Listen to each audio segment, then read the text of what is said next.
Boker Tov Chaverim, Masechet Pesachim, Davav Amud Aleph. We're really doing Davav Amud Bet today, and we are in Dirshu Amud Yomi. We're speaking about Bdikat Chametz, that there's a chiyuv, an obligation of a person to do his Bdikat Chametz, even if he'll be traveling, if he's in the vicinity, if he's in the city within 30 days before. What is this learned from? It's learned from the fact that we learned Ilchot Pesach 30 days before Pesach. Let's read that together. Vav Amud Aleph at the bottom of the page. Last 3 lines. Third to last line. Last 4 words. Anish Shloshim Yom Maya Viditayu. Where do we get these 30 days? Kidetanya. Shoalim v'dorshim b'ilchot Pesach kodem Pesach Shloshim Yom. We start to learn and teach. We ask, and we ask from the rabbi v'dorshim, and the rabbi teaches. Ilchot Pesach 30 days before Pesach. So you see that 30 days is already the beginning of Pesach. So 30 days, the Takanah B'dikat Chametz will also be in effect. Rabban Shimon ben Gamliel Omer, Shtei Shabbatot. Rashbag says 2 weeks. You don't need 30 days. The Gemara says, Mai Tama de Tanakama. What is the reason of Tanakama? How do we know that we learn Ilchot Pesach 30 days before Pesach? Sharei Moshe Omed bePesach Rishon uMasir al Pesach Sheni. The answer is simple. Moshe Rabbeinu is when he's discussing the Ilchot of Pesach, he's also talking about Ilchot Pesach Sheni. So you see that if we're 30 days before Pesach Sheni, which is the 14th of Iyar, he's talking about it on the 14th of Nisan. How do we know this is true? Shinema, V'yasu b'nei Yisrael et Pesach b'mwado. Am Yisrael needs to do Ilchot Pesach b'mwado. They're doing it 14th. Uktiv, and right away the next pasuk after. This is in Bamidbar Tet and Tet. Bet and Tet V'yasu Uktiv. Interesting. Okay, so it's a few psukim later. Uktiv Vayu Anashim Ashiu Tmeim Lenefesh Adam. People that were tameh, they couldn't do Korban Pesach, so they also need to do Korban Pesach. When did they do it? 14 days later. So we see over here that 30 days is the time before Chag that you need to teach the halachot of the Chag. What does Rashbag do like that? Rabban Shimon ben Gamliel Amar, since we're talking about halachot of Pesach, anyways, so we'll just finish the subject. It's not that you need 30 days before. We're anyways now talking about Pesach. Because it's Pesach Rishon. So once we're on the subject, we'll include it in. But in 30 days is not a rule across the board. By the way, from here they learn in all the Chagim, they should do 30 days before. Maybe not the small Chagim, but the bigger Chagim, you should do 30 days before. So what is the reason? My time the Rabban Shimon ben Gamliel. Answers the Gemara, Sharei Moshe omed berosh chodesh umazir ad Pesach. Because we found another time that Moshe Rabbeinu on Rosh Chodesh Nisan is talking about Korban Pesach.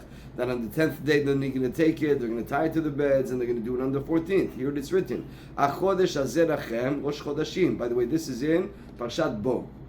So it's in Shemot Bo. Achodesh Hazeh Lachem Rosh Chodeshim. Talking about Rosh Chodesh Nisan. And then it's written, the next pasuk, Dabru and Kol Hadad ben Yisrael Ne'mor Ba'asor LaChodesh Hazeh. On the 10th day, everybody's going to have to take a sheep for each family, and they're going to do the Korban Pesach. So we see that he's on Rosh Chodesh talking about Korban Pesach. Korban Pesach is on 15 days later, so you need 2 weeks before. 2 weeks before, that's enough. You don't need 1 full month.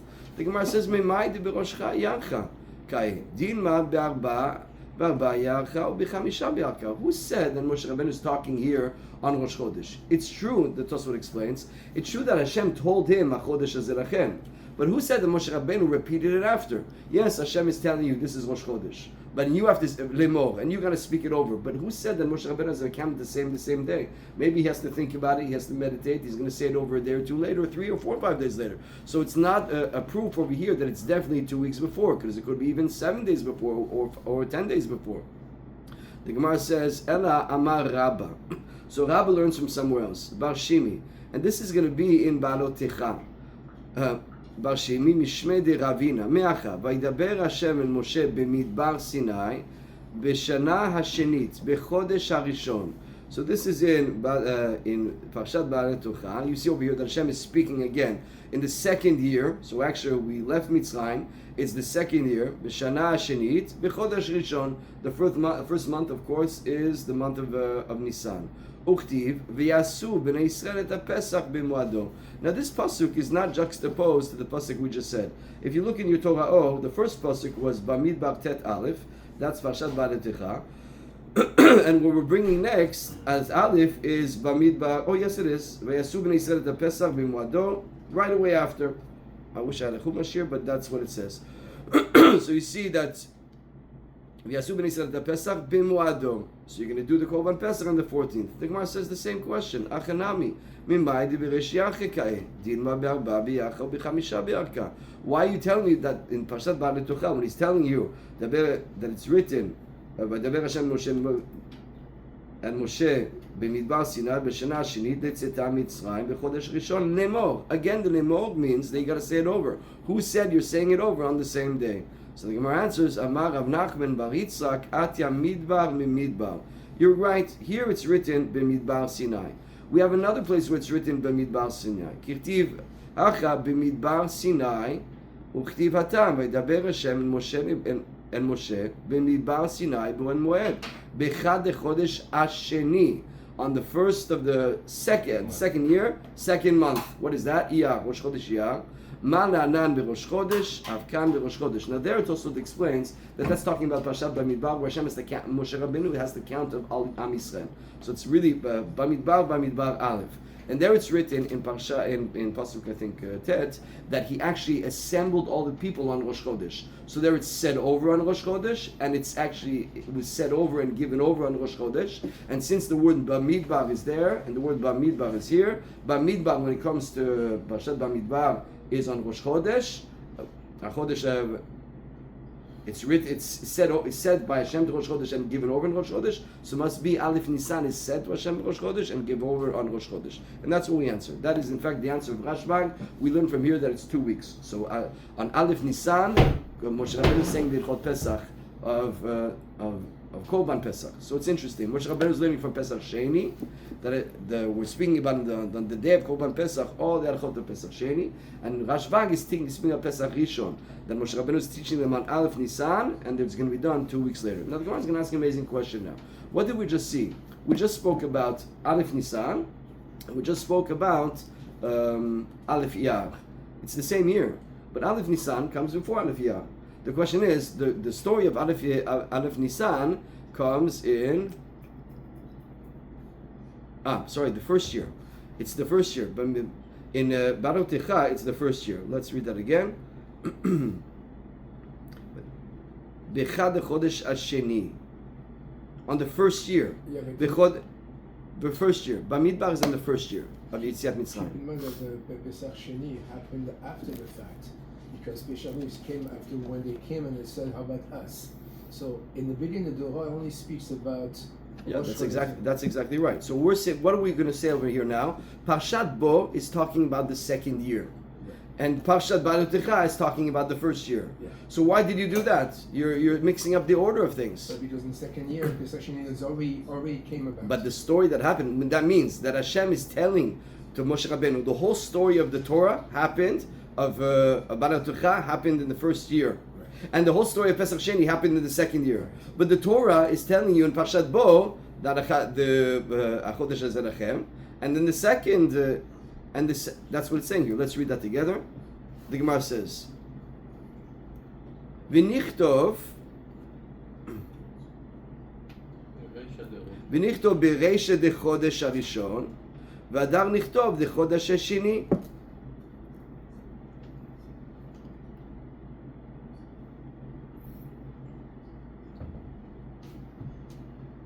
Two different events. Yes, I just want to read the Rashi over here. V'nichtov bereisha. Mirte בפרשת פסח נאמרה התחילה, עכשיו בחודש ראשון נאמרה, תכתיב בחודש הראשון, נאמור, ופרשת פיקודים נאמרה באייר, מה הייתה מאקדם אלה בראש הספר, ופרשת זו בעלותיך. I'm just missing something over here.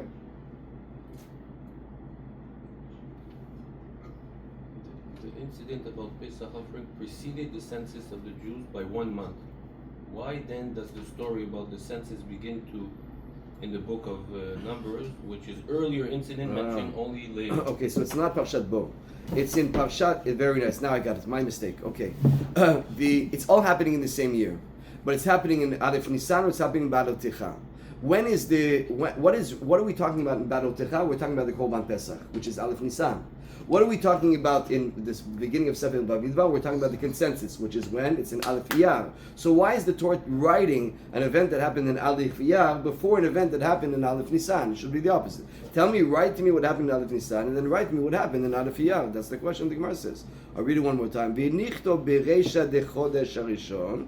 First write bechodesh harishon, which is Aleph Nisan, which is not written. It's written in Battle Techa later on.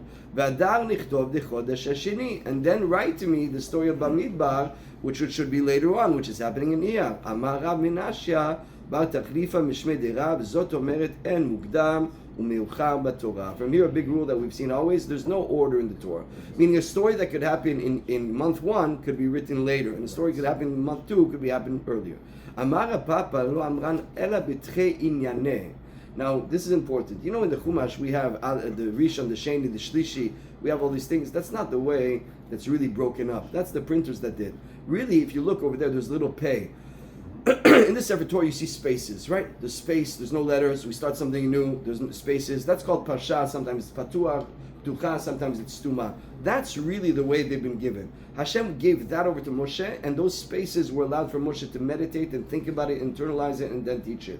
So, you have one parsha and a second parsha. So there's no orders of those full parshot. But in the parsha itself, so then everything is going to be written in order. We're not going to write a pasuk here in the same parsha, in the same story of Korban Pesach, the same story of the Meraglim. We're going to write a pasuk that happened before or later. We won't do that. We'll write the whole story later, even though it happened before, but the order of the psukim in the stories we won't mix up. That's what the Gemara is saying over here. Achamine avan. Let's read that again. This is true that we mix up the orders with full stories. Aval bechad inyana, with one story, no, we do not. Mai de mukdam mukdam, umai de muchar meuchar. Dino tema achi, and this is needed. You know why? Because if you don't say this, hacha, klan uprat, and bichlan ena mashe beprat. This is a rule that we say every day in Rabbi Shmuel. Let's explain what this means. Sometimes the Torah says a general statement, and then it says a specific statement.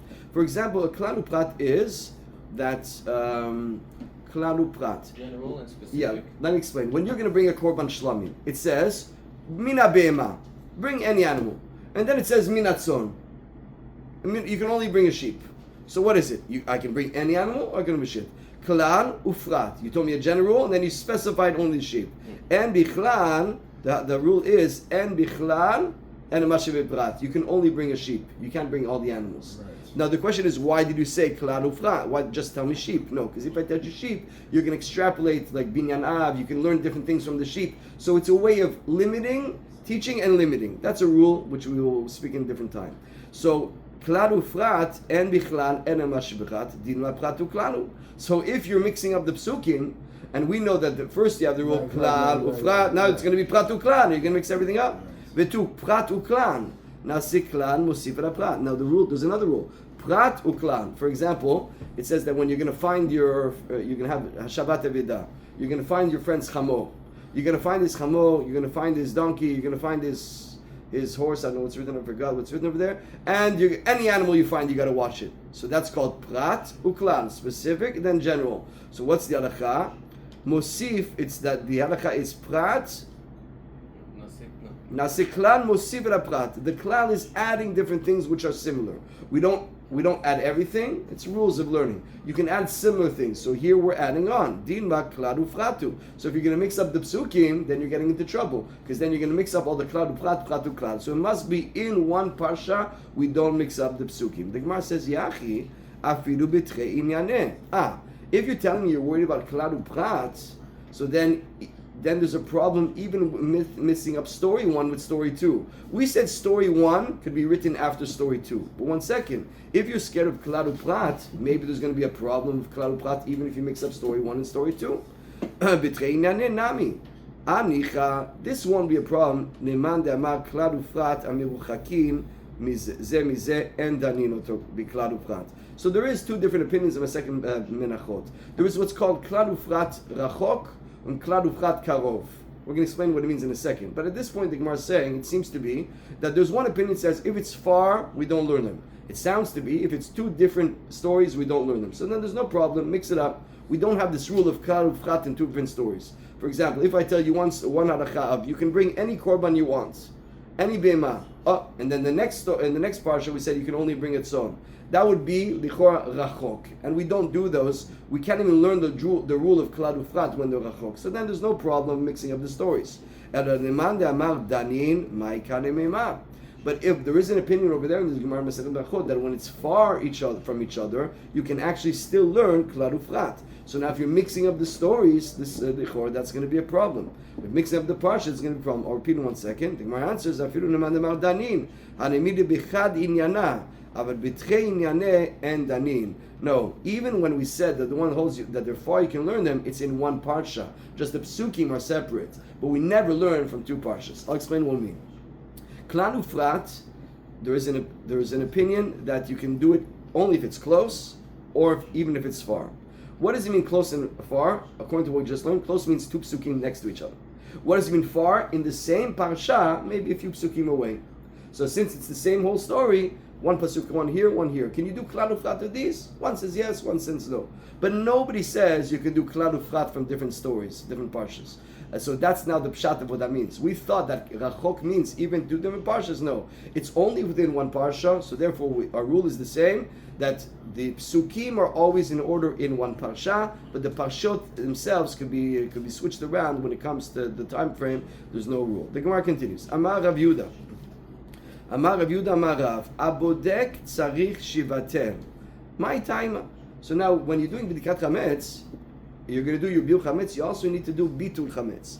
So that means you're going to do the kol chamira. We all know what the kol chamira is. At the end, when you checked all your chametz, you did your whole house. What do you say? Kol chamira, you're mevatem.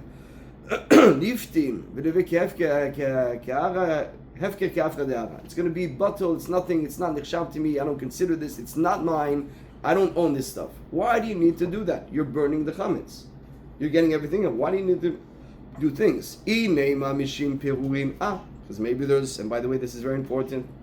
From here you're going to see that the Gemara says that crumbs are nothing. If you want to say it's crumbs, there's crumbs in the crack. The lady's going to go crazy. She's going to be on the knees for 3 weeks. Halo chashive. These are nothing. These are not considered yours. They're automatically batel. That's what it means. According to Tosfot, they're automatically batel. Through your nothing. Not through your word. Not even. No. Even if you don't do a bitul, even if a guy never says kol chamira, the dust is nothing. The crumbs on the floor are nothing. They're not real. They're not considered yours. The Torah doesn't give you an ownership on them. They're not yours. V'kiteima. That's in general true. Now maybe the crumbs will be a problem. The crumbs are not a problem, but maybe because the crumbs are in your house, it's a problem. Okay, let's say you were on the park, okay? And you lost your wallet, and you have $100 in the wallet. You're going to come back, you say, I want my wallet back. You're going to want it. But let's say you dropped some crumbs from your cookie in the park. You're not going to come and say, somebody ate your crumb. You're not going to be mad and they ate your crumb. It's not yours. You gave up on it. That's true maybe in the park. But what about in your house? Maybe the Torah gives importance to the crumbs in your house because it's protected in your house. You can't come into my house to get my things, so the crumbs are mine also. Therefore, I own it on Pesach. And maybe that's why I need to do a bitul. The Gemara says no. V'atanya. Sometimes you have dates. Dates become ripened early in the season. There's always going to be some dates that never develop properly. Not dates, I'm sorry, figs. Figs, some of them, they come good, plump, juicy, but some of them, they just never make it there. They're just like, they never grew. It's a midget fig. And you have them in your field. But you also have in your field grapes. I have a good grapes. It's not ready yet. The season for grapes is still in 2 more weeks. The figs are done. Everything I wanted, I took. The little junky ones over there, I don't care about them. But I still have a fence around my field because I don't want people coming in for the grapes. So, Sofei Anavim, or the same thing. Sofei Anavim, the grape season is finished. I took what I wanted. The leftover, it's not worth it for me to take them. There's nothing to do with them. You have pumpkins. You have different types of pumpkins. So squash. Those are going to be later in the game. So I'm really watching my field for the pumpkin and the squash, but I don't care about the leftover grapes. But I'm still have a fence. Bizman shebarabait makpid alehem. If I still care about those little grapes or those little figs, asurim mishum gezen chavin memaser. Sometimes you have new types of industries where even the leftovers I can do something with it. I can make some juice with it. I can send it for some food coloring. You know, if I'm still need them, nobody touched them. I need them. I'm going to make a few extra $100. Then if somebody steals them, he's considered stealing, and I need to give maaser on them because for me they're still mine. בזמן שאין בעל הבית מקפיד עליהם, מותרים משום גזם ופטורים מן המעשר. But let's say the בעל הבית doesn't care about them. These, I don't care, I'm not doing anything, they're in the garbage. My fence is only here for the pumpkins. So what happens if a guy steals a grape? Nothing. It's already hefker, it's already ownless. And I don't need to give maaser because it's ownless, I don't own it. Maaser is only when you own something. When it's something ownless, you don't give maaser. So what do we see over here? Yes, there's a fence around watching my pumpkin, but the dates are not considered mine. So the same too. I have my house protecting my house and my family and my furniture, but I don't care about those crumbs. So don't tell me I need to do bitul because of the crumbs. It can't be. So and Amar Rava gzera shema yimsa giluska yafe. What do you say? The pturim mishum, mutarim mishum gazel. Gezel. If a guy steals them, he's not a stealer. Not a stealer. No, let's say I have a fence and these grapes I already gave up on them in my mind. Yeah, But I want the pumpkins. Now why do you put a fence? Why do you put a fence? Because I don't want nobody to touch my fence. A kid jumped in, he stole a grape. Is he called a stealer? He's not a stealer. No, he's not a stealer. But the person is going to steal. He doesn't know that you don't mind that. So Rabbi David is saying something very good. The Gemara says if a person eats kosher food, he ordered non-kosher, they gave him kosher. He needs a kapara. But he doesn't have an asur of eating non-kosher. He still needs, because he thought he was doing an avera, kapara. Right. But it's not considered that we're going to give him makot because of that. So the same thing. The guy thinks he's stealing, and he's maybe has to do tshuva. But we're not going to give him, for example, you know that Ben Noach is killed for stealing Shabbat Pruta. The Goyim, there's no, here if a Jew steals, you got to pay back. So here we're not going to make him pay back. Sometimes you pay double. A Goy, he's killed for stealing even less than Pruta. Why? Because they don't have the same laws as us. They have their 7 mitzvot b'nei Noach, right, and the punishments are different. So you say we're going to kill the guy for stealing the grape? No, we're not going to kill him. Or let's say the Jewish kid stole a bunch of grapes. You're going to make him now. He wants to do tshuva. He comes and says, "I want to do tshuva. What did I do? I stole." We tell him, "Habibi, you didn't steal nothing. You know, it was all hefker. The guy stole here 1,000 little tiny grapes, and who knows what he did with it. He wants to do tshuva, buddy. You're okay. You didn't steal nothing. Do tshuva. Say sorry to Hashem. You thought you were stealing. Got to do tshuva, but you don't have any isser on you per se." So the Gemara says that can't be the reason why we have to do bitul chametz. The Gemara says, you're going to find a nice bagel over there, a nice bun, a nice donut. You found a nice donut. And you're going to like it. You know what's going to happen? The guy's going to wake up in the middle of Pesach. He's going to say, wow, a good donut. He's going to, and now at that moment that he wants it, now let's say he finds it in the morning. Last night he did bitul chametz. In the morning, he sees the donut. He says, wow, good donut, I'm going to save that donut. Okay, so from here we see that the quantity also makes a difference. Yes, if it's not an edible something, das is not the edible, right? But something that's 100%. So now imagine, I'm saying according to Tosfot now, but the guy did his biur chametz, he took everything, he's going to burn it. In the morning he finds a nice croissant, and he forgot about Pesach. Oh, I'm going to keep that croissant, it's a good croissant. You find it, oh, I love it, I like that croissant. Then he's going to, whoa, we want tomorrow, it's Pesach. Okay, so in the morning you found it, so say batel now. The Gemara says, maybe you're going to find it in the Chol HaMoed. Never happened to you, like I told you happened to me. You're going to find some good chocolate over there, the kid's going to find some Danish over there, some whiskey over there. Ah, great. If for 1 second you say great, it's like it's yours. It's like it's yours. So now do it now, bittul. No, for that moment you say, wow, I like this, you just sort of own it. You don't really own it. I'll show you why in a second. Because you can't own something which is asur be'ana. You can't own something which the Torah says you got to burn. So, but you still can't do a bittul. So it's like you have the issue of owning it, but you can't be vivatel. When I own it in the morning of Pesach, before Pesach or the night before, I can do whatever I want with it. But once the Torah says you can't own it, you're not allowed to take possession to be vivatel, but you're still over. Since it was once upon years, you still have the issue of owning chametz. The Amar ben Azal, just finish. שני דברים שאינם ברשותו של אדם, עשה הכתוב כאילו ברשותו של אדם. There's 2 things that really you don't own, but we make it as if you own them. One is, veruel, bo ברשות הרבים. A guy goes in the middle of the street and he starts digging a pit.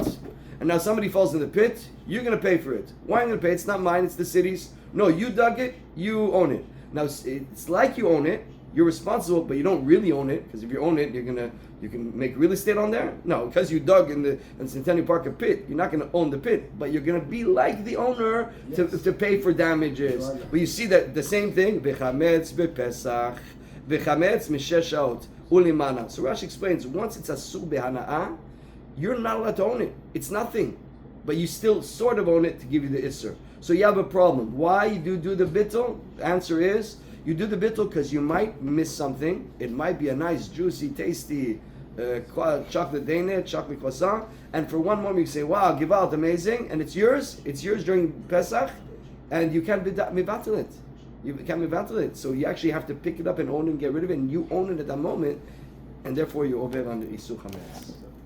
So the bitul is really for something nice. It's nothing to do with crumbs. Exactly nothing right. to do with Crumbs is nothing. You know that. Nothing to do with that little, or even Yes. if it's not edible. Yes. But it's not edible. A little Cheerio. No, if it's not edible, no. It's not a little Cheerio, but it's full of dust. It's in. Let me tell you, the baby will eat that Cheerio. Yeah, absolutely. It's edible. The dog will eat that Cheerio. Oh, the dog will. Yeah. But you the won't. dog will eat the crumbs also. No, you won't eat the I mean, crumbs. David, you don't, but a kid will.